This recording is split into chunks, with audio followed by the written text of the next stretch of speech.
2001 September மாதம் 16ஆம் தேதி 3 ஃப்ளைட்டை ஹைஜாக் பண்ணுறாங்க அல்கைதா. ஒரு ஃப்ளைட்டை பார்த்தீங்கன்னா அமெரிக்காவோட இரட்டை கோபுரமான அதில் தாக்குதல் பண்ணுறாங்க, அதில் தரைமட்டம் எடுத்து. இன்னொரு flight central army commander Pentagon attack பண்ணுறாங்க. 3ஆம் ஃப்ளைட்டு இது பேருமே ஏர் கிராஷ் ஆகிடுது.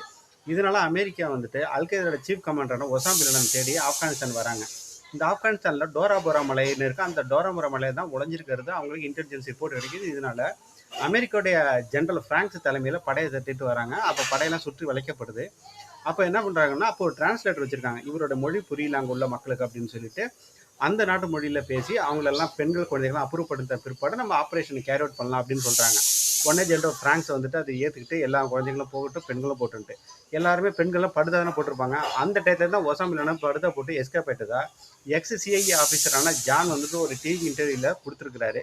இல்லைன்னா நாங்கள் 2011 அபுதாபாத்தில் அவனை கொன்னதுக்கு பதிலாக நாங்கள் 10 வருஷத்துக்கு முன்னாடியே அவனை கொண்டிருப்போம். அவன் ஒசாமா பின் லாடன் பெண்கள்